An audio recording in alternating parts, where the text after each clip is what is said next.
Hi, everyone. My name is Jerry Wise, and for over 45 years, I've been helping people who grew up in narcissistic, toxic, and dysfunctional families.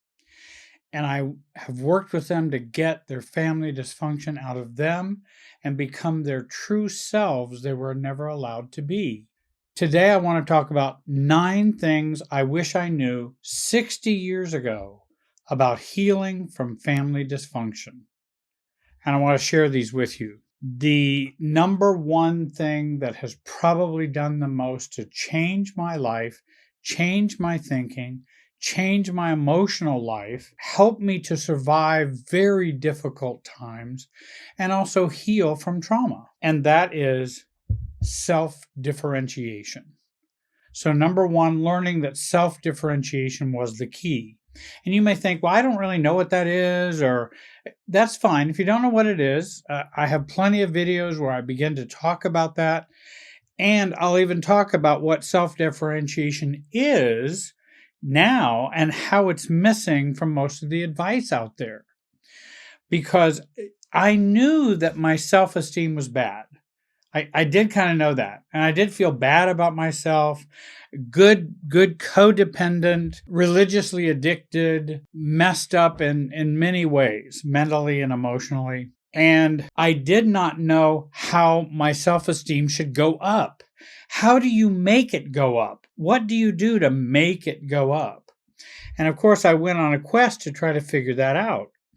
Going to school for pre-law, music, and then into psychology, pastoral counseling, marriage and family therapy, and on from there to learn how to heal myself is really what I was doing. I knew things weren't great in my family growing up. I wanted to be not my family. But how do I become not my family? Because that's all I knew. That's all the programming and experience that I had had. I had not grown up in anybody else's family. I'd only grown up in my family. There was a lot of simplified, superficial advice out there that was good. I would even say was good advice, but it didn't get to the core, I felt. And that underlying broken paradigm, it just didn't go deep enough. Again, the advice may not have been bad advice, but it didn't go to the heart of things. And it tended more for me to be more superficial. No one was talking about how relationships work, how relationships are systems with pushes and pulls, and also how my dysfunction was caught up in all of that and in all the relationships in my life. In beginning to discover that, I felt a greater empowerment when I began to learn about self-differentiation. Simply put, self-differentiation is being yourself, being your true self, while not taking on the toxicity or expectations of others, and just being you.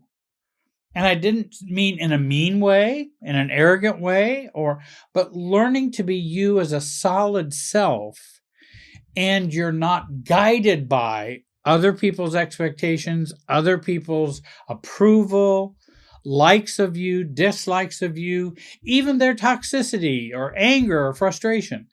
That's not guiding your inner core. Second of all, don't change others. Focus on changing your emotional location, which basically means change you, not them. I think I try to explain to people, and I talk more about it in other works that I have and workshops and programs that I've created for those who follow me, that when you become more emotionally detached, that's a change of your emotional location. If you have a puzzle and all of the family is in this puzzle and all the pieces fit together, if one person in the puzzle becomes more detached and more a real self, that changes their location in the puzzle. And then others in the puzzle have to shift and change around to either force you or want you to come back, reject you so there's just a hole missing, or they come to adapt to the new you. But anytime you make that mental and emotional change, a paradigm change, then you're changing emotional location. And that's very critical for how you experience the world. If I give up feelings of guilt and shame and shift my emotional location in the family, then what happens is when I give up that guilt and shame, it shifts that location in the family. I'm not in the family in the same way. If I waved a magic wand and said you're going to go to your family dinner, gathering, whatever, and you cannot feel guilt or shame, do you think that would change something? It would certainly change something for you. My hunch is it would change something for them, or at least they would be alerted that something is different here. Because often we will act and react out of our guilt and shame, which is so commonly programmed into us in dysfunctional families. And so we then shift our place in that emotional location. Another way to think about it is you have a mobile. And a mobile is all those pieces. You remember you may have built some of those when you were in junior high or whatever in art class. And you have all these pieces on there. And if you move one piece, it shifts all the others. Family operates the same way. You change one piece, all the other pieces must adjust to that somehow. And so we want to learn to change our emotional location, which is shifting your position in the mobile for you to become healthier and more self-differentiated. And I learned that that was very important. Number 3, healing takes time, and that it's not good to run after quick fixes. In other words, I have to work to learn about how I work in my family, how I work in the emotional process of my family, how they work in me, how I work in them, how they react to me, how I react to them. I must learn some of these very important dynamics. They are often simple dynamics because it's not complicated. You already know this information. You just haven't been alerted to it or known how to use it effectively to grow, to be yourself. Because if I know how things operate between the two of us, whether you do or not, I still have an advantage or a leverage at that point. And I can begin to be myself more in this dance that we do. Whether you know how you operate in the system or not, I can still change me in the dance and learn new steps. So, what is a quick fix? I think, simply put, a quick fix does not take in systems dynamics or systems perspective. For example, a quick fix might be somebody telling you, oh, just go to them and talk it out. Go to your narcissistic father and just talk that out. I mean, don't we have a society where you need to talk about things? It's good to get things out in the open. It's good to clear the air. It's good. Well, yes, that's a good way of thinking and doing. However, if we know more about how narcissism works in relationships, if we know more about how your family operates, then we probably wouldn't want to take that advice in that simple, quick fix way. It probably will be a disaster. And that's why I hesitate in giving people different types of advice, because they many times tell me, well, just tell me what to do. Well, it's not just about telling you what to do, because you could go do it, but you're going to go fly a 747 and you haven't even learned how to fly a Cessna yet. And so learning systems thinking, learning how you operate in the system, which you can learn because you have all the information, you're just not used to looking at it. And once you look at it, you'll go, oh, that's simpler than I thought. And the whole world begins to open up in a different way. And so that's an example of a quick fix. Now, with regard to quick fixes, maybe going and talking it out is just fine if you don't have a highly charged emotional relationship. like, say, a narcissistic relationship or dysfunctional one. If you have a very close friend who loves you dearly and you both get along really well, you both respect each other, well, then go talk it out. You don't have to go any deeper than that. But if it's a much more highly charged situation, you've got to know more to be able to fly that 747 and not just the Cessna if you're just going to run into it and try to do it. And I think that we don't want to go and just confront situations we don't like. Why is that? Am I telling people not to be assertive? Not to express their feelings? Not to express their beliefs? Yeah, exactly. That is what I'm saying. Don't do that. Why am I telling you not to do that in highly charged situations? Because if you understand systems, the more the relationship is charged with anxiety, the less butting of heads you should be doing. We have to wait until that anxiety goes down before we can have that kind of discussion, or it won't go well.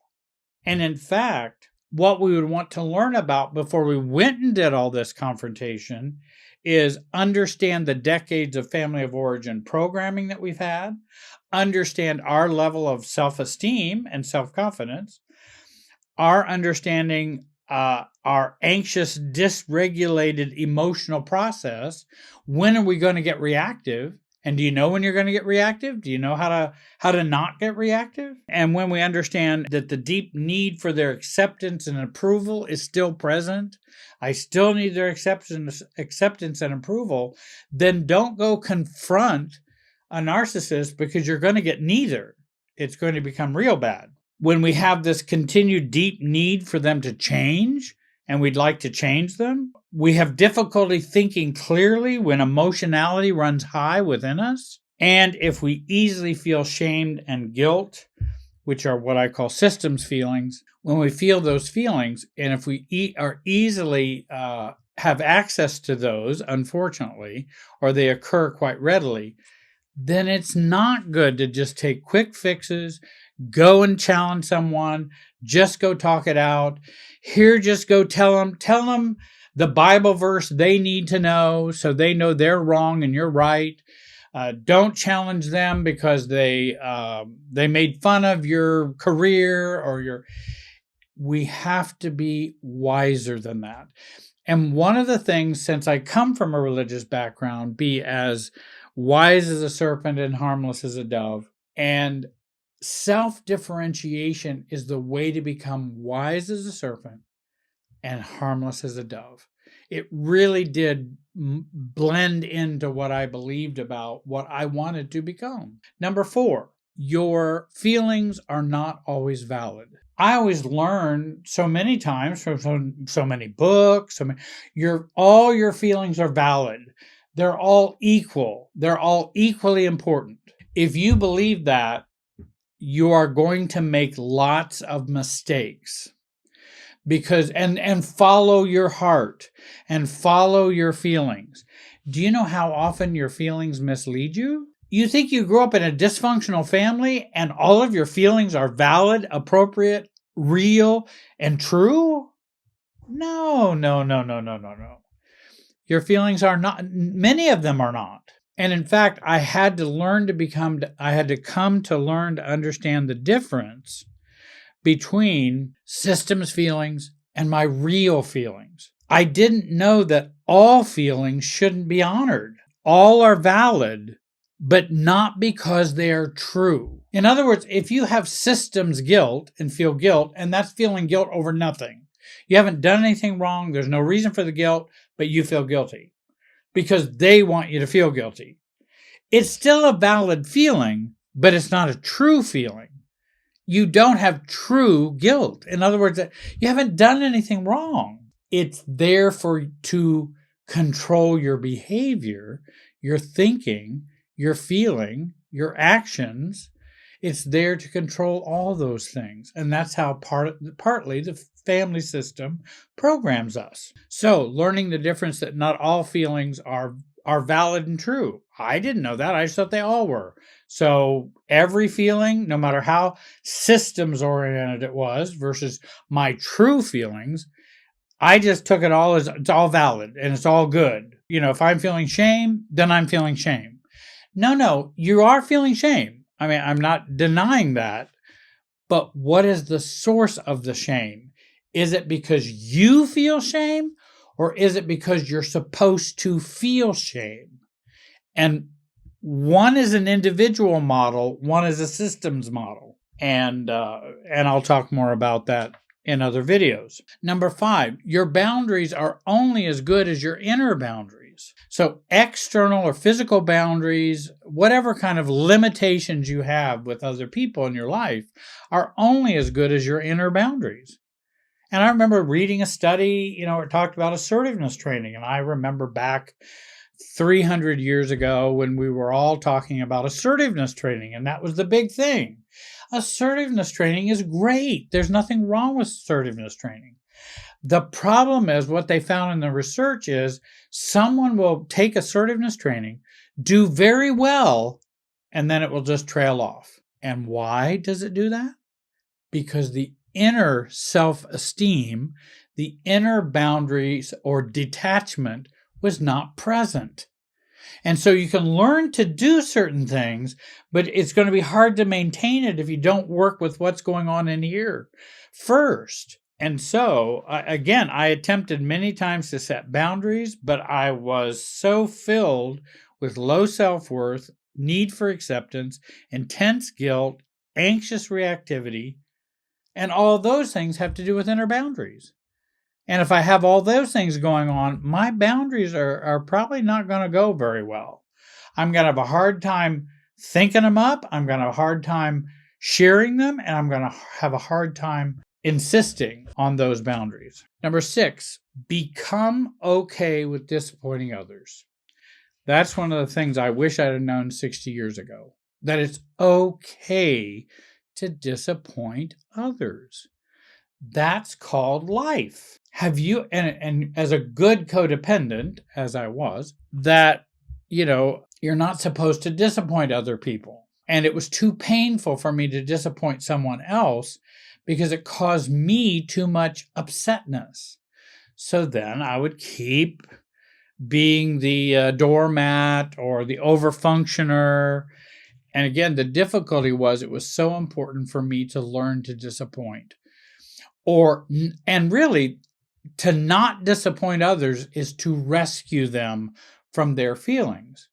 And so I needed to learn not to rescue other people from their feelings or their experience. And I remember going through chaplaincy training that was very, very tough training. It was very significant and a really a grind to go through.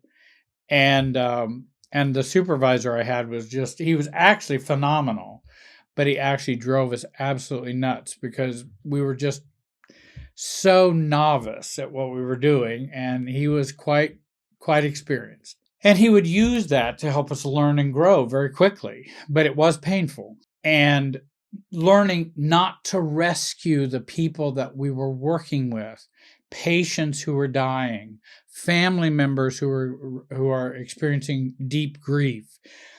It's not helpful to rescue. It's helpful to be alongside and be a support. But boy, that's tough to learn that when someone's really having a hard time. Or, as I've had for clients for 45 years, a client says, well, how do I do that, Jerry? I don't know how to do that. I'm just lost. Do I rush in and rescue and fix? No. I go, well, where did you learn that you don't know what to do? And where did you learn that you were lost?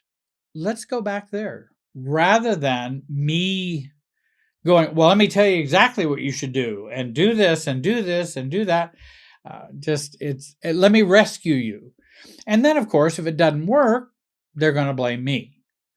And that's just not a good dynamic between the coach or therapist and the client. It's not a good dynamic to have that. It doesn't mean I don't care. I know how it can feel to feel lost. I get that. But lost doesn't mean you cannot find yourself, if I can say it that way. You can be lost. You also can find yourself. because you are with yourself, you are yourself. But more on that later. Number 7, don't use normal rules for abnormal relationships. That was something I began to learn over these many years and how important that is. But that's also looking at it in the sense of more of a systems way of looking at it. And what I mean by that is, if you believe love your neighbor, okay, I think it's a wonderful thing. It's fabulous. It's a good injunction. It's a good law. It's a good, that's fine. However, how do you live that out with a malignant narcissist? How do you live it out? That can become really tricky. And if you use the standard rules or normal rules for families, for relationships, even the Bible in its normal use, you can become pretty abused and not for a good purpose. And so what we have to recognize is that, wait a minute, this is an abnormal relationship, and they may be abnormal or unwell or narcissistic or sociopathic or whatever.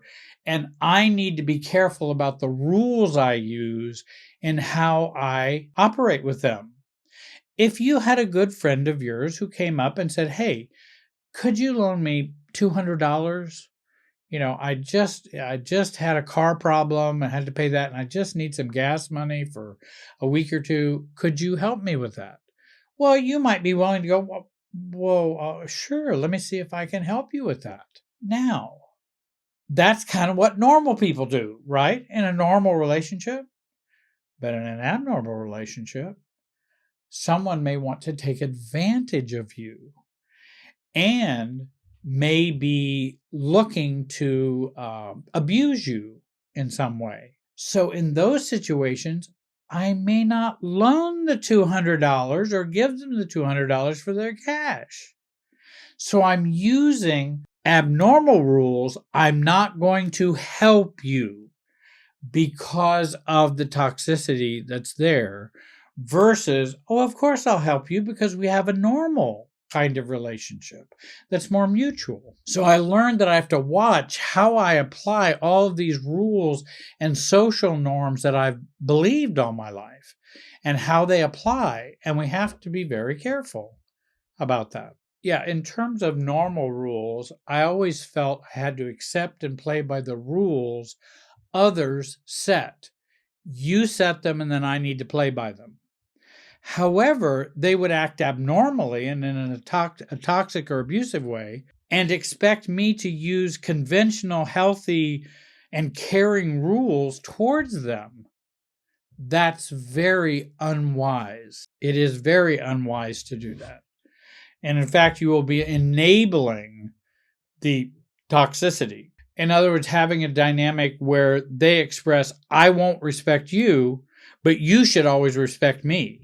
I feel no empathy to help you, but you must always be kind and generous to me. That's kind of the using normal rules for abnormal relationships. Number 8, you are not responsible for others, even if they say you are. I always felt over-responsible for everyone. I just had a big, over-caring heart, I thought. But my caring at its core was not actually about them. It was actually about me. My guilt, my anxiety, my fears, my need for approval, my low self-esteem, because then I could use me caring for them to lift my self-esteem. And I'm not saying helping others doesn't improve depression and can help with self-esteem, but that's not the dynamic I'm talking about right now. It's that I would use that in a way that I felt over-responsible for others.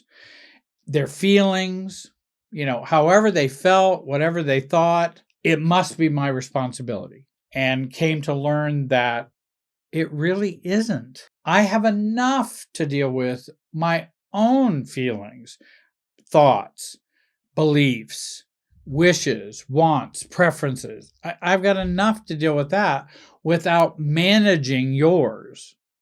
And I would manage others all the time, and it just became overwhelming. Number 9, if you don't self-differentiate from your family, you are likely to remain stuck or in problematic systems or relationships. My stuckness for years was about not focusing more on me and about not going deep enough to address underlying relationship dynamics, meaning self-differentiation. I needed to go deeper to understand what was working rather than just a superficial understanding of what was going on. If you resonated with this video, I highly recommend joining my free training, Build the Real Self You Were Never Allowed to Have. See the link below, where I give you practical advice and tools to apply all of this to your own life and unique situation. Learning about and doing the work of self-differentiation will unlock many of your recovery efforts. Self-differentiation is the most effective way to become your true self, your strong self. Self-differentiation from your family of origin is the most powerful way to mature and heal, grow, and recover, because you can apply this way of thinking and feeling to all areas of your life. I hope that you will subscribe, like, comment. I want to thank you for joining me today. Have a great day and be wise.